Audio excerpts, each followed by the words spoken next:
ఈరోజు ఈ కూటమి ప్రభుత్వం ఒక దుర్మార్గపు ఆలోచన చేస్తూ ఉంది. 10 మెడికల్ కాలేజీలని ప్రైవేటు వాళ్ళకి దారదత్తం చేయాలని ఇవాళ ఒక కుట్రపూరితమైనటువంటి ఆలోచనలకి తెరతీశారు. దాదాపు 17 నెలలు పూర్తయినటువంటి ఈ పరిపాలనలో 13 నెలల క్రితమే చంద్రబాబు నాయుడు గారు ఈ పీపీపీ మోడల్ అని ఒకటి దాన్ని తెర మీద తీసుకొచ్చారు. Public private participation. ఇదేమన్నా ప్రైవేటా అని అడుగుతూ ఉన్నారు. మరి పీపీపీ అంటే ఏమిటో వాళ్ళు చెప్పాలి. పబ్లిక్ అంటే గవర్నమెంట్, ప్రైవేట్ అంటే ప్రైవేటే, పార్టిసిపేషన్ అంటే ఇద్దరు కలిసి చేసేది. నామమాత్రంగా ప్రభుత్వం మరి ఈరోజు ఉంటూ ప్రైవేట్ వ్యక్తికి దారదత్తం చేయటం ఈరోజు ఏ రకంగా నడుస్తూ ఉన్నాయి. ఈ రాష్ట్రంలో పెట్టినటువంటి ప్రతి ఆసుపత్రి ప్రభుత్వ పర్యవేక్షణలో ఉంటుంది. అది ప్రైవేట్ హాస్పిటల్ అయినా ప్రభుత్వం కొన్ని అనుమతులు ఇస్తుంది, కొన్ని నిబంధనలు పెడుతుంది, వాటికి అనుగుణంగానే పనిచేయాలి. ఇవాళ ఏదో కొత్తగా ఇదేదో మేము ప్రశ్నించడం కాదు.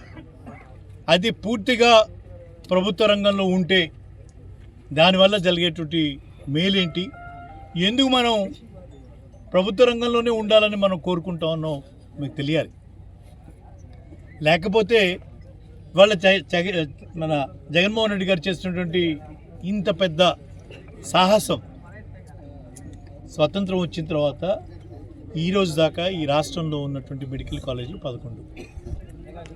ఒక్క జగన్మోహన్ రెడ్డి గారు ఆయనకు వచ్చినటువంటి అవకాశంలో 2 సంవత్సరాలు కోవిడ్ పోయిన తర్వాత కూడా 17 కాలేజీలకి ఈరోజు అనుమతులు తీసుకొని కేంద్ర ప్రభుత్వం దగ్గర నుంచి అనుమతులు తీసుకొని వచ్చి మరి ధైర్యంగా ఆర్థిక ఇబ్బందులు ఎన్ని ఉన్నా సరే సంక్షేమ కార్యక్రమాలు క్యాలెండర్లో ప్రకటించిన తేదీ ప్రకారం ఇస్తున్నా సరే కోవిడ్ లాంటి కష్టం వచ్చి ఆర్థికమైనటువంటి ఇబ్బందులు ఉన్నా సరే విద్యని వైద్యాన్ని పేదవాడికి అందించాలని, దాంట్లో నాణ్యమైనటువంటి విద్యను అందించాలని, నాణ్యమైనటువంటి వైద్యాన్ని అందించాలని, ఇది మామూలు విషయం కాదు. చంద్రబాబు నాయుడు ఏ రోజు కూడా వాటి మీద శ్రద్ధ పెట్టలేదు. విద్యని వైద్యాన్ని రెండింటిని కూడా వ్యాపారంగానే చూశాడు. విద్య అనేది కొంతమందికి అందాలని, కొంతమంది మాత్రమే ఇంగ్లీష్ మీడియంలో చదువుకోవాలని, మిగతా వాళ్ళందరూ కూడా వాళ్ళు పనులు చేస్తూ కింద అణిగి ఉండాలనే కోరుకున్నాడు.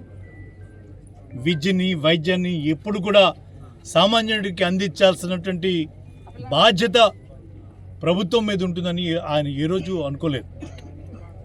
స్వర్గీయ రాజశేఖర రెడ్డి గారు ఆయనకు వచ్చినటువంటి అవకాశంలో మొట్టమొదటిసారిగా రాజీవ్ ఆరోగ్యశ్రీ తీసుకుని వచ్చి పేదవాడికి కార్పొరేట్ వైద్యాన్ని అందించాడు. మరి అంతకుముందున్నటువంటి పరిస్థితి రాజశేఖర రెడ్డి గారు వచ్చిన తర్వాత పరిస్థితి మనం ఎప్పుడు కూడా 19 చూస్తూ ఉంటాం. 15 సంవత్సరాలు పూర్తి చేసుకున్నాడు. మళ్ళీ ఇంకొక 5 సంవత్సరాలకి ముఖ్యమంత్రిగా ఉన్న చంద్రబాబు నాయుడు గారు పేదవాడి గురించి, పేదవాడి వైద్యం గురించి, పేదవాడి చదువు గురించి ఏ రోజైనా ఒక పథకం తీసుకొచ్చిన పరిస్థితి ఉందా? ఏ రోజైనా ఆయన కడుపులో ఒక మాట వాళ్ళ గురించి ఆలోచన చేసిన మాట ఉందా అని అంటే శూన్యం.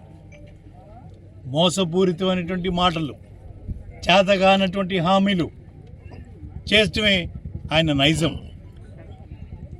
మనుషుల్ని నమ్మించి తడిగి గొంతుతో కోసినట్టుగా కోయటమే ఆయన విధానం. ఓట్లు వేయించుకోవడానికి ఎన్ని మాటలైనా చెప్పడానికి వెనకాడనటువంటి పరిస్థితి. ఓట్లు వేయించుకున్న తర్వాత అధికారంలోకి వచ్చిన తర్వాత ఆయన విధానమే మారిపోతుంది. ఏ పేదవాడి పక్షాన్ని నిలబడ్డు, ఏ పేదవాడి గురించి ఆలోచన చేయడు. ఈరోజు ఈ రాష్ట్రంలో 17 మెడికల్ కాలేజీలు తీసుకొచ్చినటువంటి ఘనత జగన్మోహన్ రెడ్డి గారికి చెందుతుంది అని అంటే, ఒక పక్క కేబినెట్ సమావేశం అయింది. ఆ కేబినెట్ సమావేశంలో 10 మెడికల్ కాలేజీలకి పీపీపీ మోడల్లో చేస్తామని ఒక నిర్ణయం చేశారు. ఆ నిర్ణయాన్ని బయటకు వచ్చి వాళ్ళ మంత్రి అయినటువంటి గొలుసు పార్థసారథి గారు ప్రకటిస్తారు. ఆయన ప్రకటనలో స్పష్టంగా చెప్తారు, 2019-24 సంవత్సరంలో కేంద్ర ప్రభుత్వం అనుమతి తీసుకొని ఈ రాష్ట్రంలో 17 కాలేజీలు మొదలయ్యాయి. ఈ 17 కాలేజీలో దాదాపు 6 అని 7వది కూడా దాదాపు అంటే పాడేరు కాలేజీతో సహా పూర్తయ్యాయని చెప్పి ఏవో చిన్న చిన్న కొరవలు తప్పించి పూర్తయ్యేటువంటి మాట స్వయంగా వాళ్ళ క్యాబినెట్ మంత్రి ప్రకటిస్తారు.